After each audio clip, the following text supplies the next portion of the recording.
Olá pessoal, estamos aqui hoje para gravar mais um Herói da Fé, nosso 17º Herói da Fé, do livro Heróis da Fé, de Orlando Boyer. E o nome dele hoje é Carlos Spurgeon, o príncipe dos pregadores. Quem já não ouviu falar de alguma citação de Spurgeon, né? De alguma frase, alguma coisa que ele tenha dito? A história dele começa muito antes dele mesmo. No período da Inquisição na Espanha, o imperador Carlos V quis matar milhares de crentes e matou eles queimados em praça pública ou enterrados vivos. Seu filho, Filipe II, declarou que ainda que lhe custasse 1000 vezes sua própria vida, ele limparia todo o seu domínio do protestantismo. Por conta disso, milhares de crentes fugiram para a Inglaterra, entre eles a família Spurgeon. Os bisavós de Carlos eram crentes fervorosos e os pais dele, os avós, enfim, seguiram o mesmo caminho.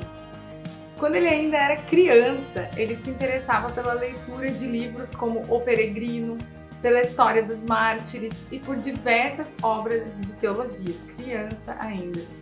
E na mais tenra idade, ele foi convencido por Deus sobre o seu próprio pecado. Como que isso aconteceu? Durante anos, ele se sentia uma criatura sem esperança. Ele visitava muitos locais de culto, criado na igreja, né? Ele visitava N cultos, porém sem saber como se livrar do seu próprio pecado. Aos 15 anos de idade, aumentou-lhe o desejo de ser salvo. Aumentou tanto que ele passou 6 meses agonizando em oração e buscando uma maneira de se livrar do pecado, de ser salvo. Ele queria encontrar com o Senhor. E então ele assistiu um culto, que naquele dia, por um acaso, o pregador do culto não pôde ir e ele foi substituído por um sapateiro. E esse sapateiro, sem muita experiência de pregação, ele leu o texto assim: "Olhai para mim e sede salvos", Isaías 45:22. E ele não sabia muito mais o que falar, então ele repetia isso sem falar: "Olhai para mim, olhai para o suor de sangue, olhai para a cruz. Olhai para mim e não para si mesmo e não para os seus próprios pecados." Então ele fitou os olhos em Spurgeon e falou assim: "Moço, tu pareces ser miserável, serás infeliz na vida e na morte se não obedeceres. Moço, olha para Jesus, olha para Jesus." E naquele momento o rapaz olhou e continuou a olhar até que um gozo indizível entrou na sua alma. E ele entendeu que ele estava perdoado, ele entendeu que salvação era pela graça e não por si mesmo, e não pelo seu próprio esforço, mas que Jesus já pagou um preço pela sua salvação e que ele já tirou o pecado do mundo. Eis o Cordeiro de Deus que tira o pecado do mundo. Então, Spurgeon já estava perdoado. Ele aproveitava na sua vida, a partir desse momento, todas as oportunidades. Ele começou a distribuir panfleto, dar aula na escola dominical. Ele pregava a tempo e fora de tempo. Com 16 anos, ele pregou seu primeiro sermão. Logo depois disso, ele foi chamado a pastorear uma igreja na Inglaterra. E depois de 2 anos, essa igreja, que tinha 40 membros, passou a ter 100 membros. Carlos queria estudar e se aperfeiçoar. Mas sobre isso, o Espírito lhe disse: "Buscas grandes coisas para ti? Não as busques." Então ele abandonou a ideia de estudar num colégio que ele desejava estudar.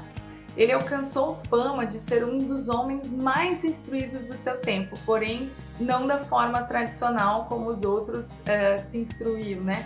Então ele ganhou esse título de um dos homens mais instruídos, mas ele aprendeu com o Espírito Santo, ele aprendeu estudando sozinho e se esforçou muito para ser aquilo que Deus queria, mas não buscou títulos que os homens queriam. Depois de 2 anos, ele foi chamado para pregar em Londres, então 2 anos depois do seu primeiro sermão. O local cabia 1.200 pessoas, mas era grande demais para o público. No entanto, pessoal, essa é a dica. No entanto, havia um grupo de fiéis que nunca cessou de orar a Deus por um grandioso avivamento. Olha, essas são palavras de Spurgeon. "No início, eu pregava somente a um punhado de ouvintes. Contudo, não me esqueço da insistência das suas orações. Às vezes, parecia que rogavam até verem a presença do anjo do concerto, Cristo, querendo abençoá-los. Mais de uma vez, nos admiramos com a solenidade das orações, até alcançarmos quietude, enquanto o poder do Senhor nos sobrevinha. Assim desceu a bênção, a casa se encheu de ouvintes e foram salvos dezenas de almas. Então os cultos eram vazios, mas havia um grupo de crentes fiéis que orava incessantemente. E Deus enviou àquele lugar Spurgeon. E através da vida dele, Deus respondeu às orações e eles perseveraram em oração. Sob o ministério do moço de 19 anos, a concorrência de público aumentou até que foi decidido reformar o local. Enquanto isso, foi alugado outro prédio com espaço para 4.500 pessoas. Em dias de culto, as ruas ficavam intransitáveis, então mesmo esse local de 4.500 pessoas lotou e ficava cheio de gente do lado de fora, ainda as pessoas não conseguiam passar na rua em horário de culto. Quando voltaram para o antigo lugar, depois que estava pronta a reforma, o auditório já era cerca de 3.000 pessoas, porém cabiam apenas 1.500 no lugar que foi reformado. Então eles, nossa, o que vamos fazer agora? Então foi alugado o maior auditório de Londres. O culto de inauguração seria dia 19 de outubro de 1856. No dia marcado, o prédio que cabia 12.000 pessoas estava lotado e havia mais de 10.000 pessoas do lado de fora. Uau! Deus respondeu às orações. Porém, os inimigos de Cristo e perseguidores de Spurgeon, no entanto, tramaram um plano. E depois que Spurgeon terminou a leitura da Bíblia, eles gritaram: fogo! Fogo! Apesar dos esforços de Spurgeon e de outros crentes, a multidão alvoroçou-se e movimentou-se em pânico de tal modo que 7 pessoas morreram e 28 ficaram gravemente feridas. Foi realmente um intento de Satanás para destruir aquela obra que Deus estava fazendo. Mas o Senhor estava com Spurgeon, o Senhor estava respondendo às orações daquele povo. E depois o auditório lotou muito mais ainda. Porém, aqueles dias foram de grande luta para Spurgeon. Naquele momento ele ficou calmo, reagiu com tranquilidade, só que alguns dias depois ele ficou prostrado e sofreu muito por conta das pessoas que morreram e de tudo que aconteceu. Mas, como eu disse, né, o Senhor ouviu as orações, o Senhor respondeu essas orações e nem esse intento violento de Satanás pôde parar o que Deus estava fazendo. Então, mais gente ainda tinha interesse pelos cultos e de um dia para o outro, Spurgeon, o herói do sul de Londres, tornou-se um vulto de projeção mundial. Ele pregou em vários países e ao ar livre ou em grandes auditórios em média de 8 a 12 vezes por semana. Para interpretar a Bíblia, como ele pregava, Spurgeon orava sempre para que o autor do livro lhe trouxesse revelação. Isso eu acho muito legal. Ele pregava um texto segundo aquilo que Deus estava dando para ele. Primeiro ele buscava em Deus: Senhor, o que significa essa passagem? Pai, o que tu quis dizer aqui? Pai, o que tu quer falar para mim aqui, para que eu transmita a tua igreja? E assim o Senhor se revelava para ele, suas pregações eram vivas. Como era a vida familiar de Spurgeon? Ele tinha uma esposa que se chamava Susana, e a Susana escreveu assim sobre a vida deles: fazíamos cultos doméstico, quer hospedados em um rancho nas serras, quer num suntuoso quarto de hotel na cidade. E a bendita presença de Cristo, que muitos crentes dizem impossível alcançar, era para ele a atmosfera natural. Ele vivia e respirava nele.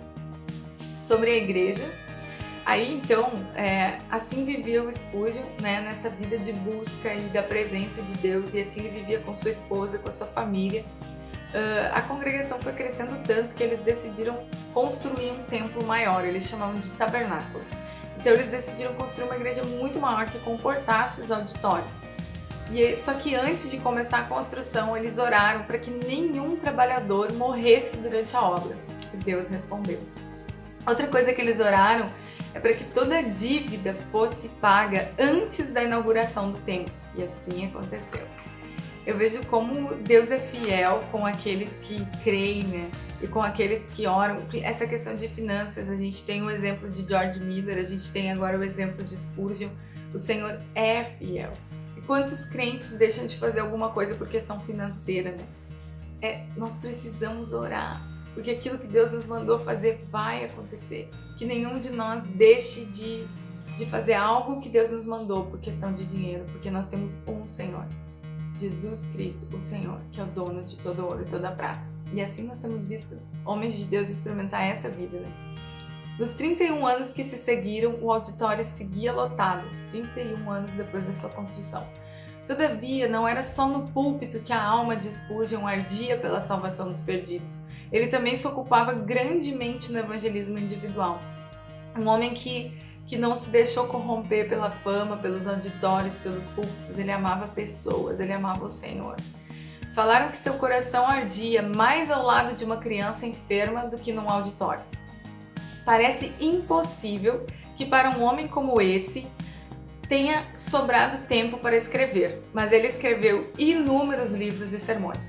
E escrevia grande parte da matéria para o seu jornal A Espada e a Colher. Esse jornal dele era baseado no livro de Neemias, né, na reconstrução dos muros. Além disso, inspirado por George Miller, ele fundou e dirigiu um orfanato. E eles pediam a Deus e recebiam o necessário para levantar prédio após prédio e alimentar centenas de crianças desamparadas. Uma coisa importante sobre Spurgeon, que talvez seja a resposta do seu sucesso, é que o príncipe dos pregadores era também o príncipe de joelhos. Quando perguntavam sobre seu sucesso, ele dizia: na sala que está embaixo do púlpito, há 300 crentes que sabem orar. Todas as vezes que prego, eles se reúnem ali para sustentar-me as mãos, orando e suplicando ininterruptamente. Nessa sala é que se encontra a explicação do mistério dessas bênçãos. Eu acho muito legal a fala dele, que ele falou 300 crentes que sabem orar. Como assim? Sabem orar. São crentes que têm experiência em estar com Deus. São crentes que oram segundo o coração de Deus e não a sua vontade. São intercessores de verdade. São pessoas que estão ali por uma causa. Ele está dizendo, sustentando-me as mãos. Eles estão orando por aquilo que Deus quer que eles orem. Eles estão orando por aquilo que eles foram convocados. E que nós possamos estar orando por aquilo que o Senhor deseja fazer. E não pela nossa própria vontade, não pelas nossas próprias causas, mas por aquilo que Deus quer fazer, aquilo que Deus quer se mover. Que sejamos pessoas que saibam orar. Spurgeon também fundou uma escola e ele falava para os seus alunos: permanecei na presença de Deus. Se o vosso fervor se esfriar, não podereis orar bem no púlpito. Pior com a família e ainda pior nos estudos, sozinho. Então, permanecer na presença de Deus. A esposa falou sobre ele que ele dava muita importância à meia hora de oração que passava com Deus antes de começar o culto. Ele não abria mão disso. Convicto do poder da oração, Spurgeon dedicou o mês de fevereiro de cada ano na sua igreja para orar e jejuar por avivamento. Oravam e jejuavam dias inteiros e desfrutavam da gloriosa presença do Senhor. A vida de Spurgeon foi abnegada e, apesar de receber muito dinheiro, ele investia tudo no reino e cooperava com órfãos e viúvas, um coração, como Deus falou, um coração segundo o coração de Deus. Carlos Spurgeon recebia o fogo do céu estudando a Bíblia, horas a fio em comunhão com Deus. Cristo era o centro de tudo.